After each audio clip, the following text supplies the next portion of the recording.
এই ভয়েস চেঞ্জের একটা ক্লাসের মাধ্যমে আমরা দুটো ভয়েস চেঞ্জ শিখব। কীভাবে? খুবই ইজি প্রসেসে আমরা শিখব আজকে ভয়েস চেঞ্জটা।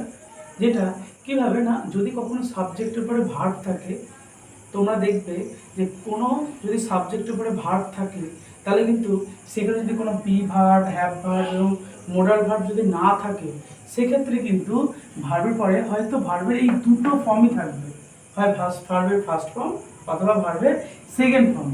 যদি ভার্বের ফার্স্ট ফর্ম থাকে সেক্ষেত্রে আমরা বি ভার্বের এম ইজ আর বসাবো, আর যদি ভার্বের সেকেন্ড ফর্ম থাকে তাহলে আমরা বি ভার্বের ওয়াজ ওয়্যার বসাবো। ওকে, ক্লিয়ার?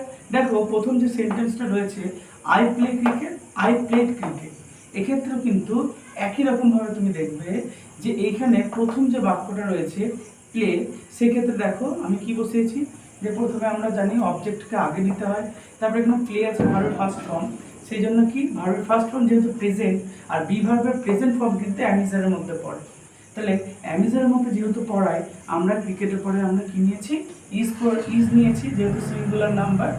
আর জানি আমরা যে ভয়েস চেঞ্জে সর্বদা ভয়েস চেঞ্জে কি হয় না, অ্যাক্টিভ টু প্যাসিভ করতে গেলে সর্বদা ভার্বের থার্ড ফর্মটা বসাতে হয়। তাই আমি প্লেড থার্ড ফর্ম প্লেড হয় বসিয়ে দিলাম, তারপরে বাই বসিয়ে আই থাকলে মি বসিলাম।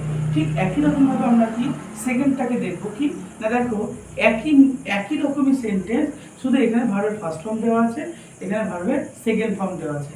ঠিক এইরকম বাক্যের ক্ষেত্রে বা সেন্টেন্সের ক্ষেত্রে আমরা অ্যাক্টিভ থেকে প্যাসিভ করতে গেলে কি করব না, অবজেক্টটাকে আগে নিয়ে নেব একই রকমভাবে যেভাবে নিয়েছি আগে, এবং তারপরে যখন দেখবো যে ভার্বের সেকেন্ড ফর্ম আছে তখন বি ভার্বের আমরা ওয়াজ কিংবা ওয়্যার বসাবো। যেহেতু ক্রিকেট এখানে সিঙ্গুলার নাম্বার, তাই আমরা ওয়াজ বসিয়ে তারপর ভার্বের থার্ড ফর্ম বসিয়ে বাই বসিয়ে নিয়ে বসাবো। ওকে, আশা করি তোমরা এই ছোট্ট একটা ট্রিক্সের মাধ্যমে এটা বুঝতে পেরেছো। Thank you.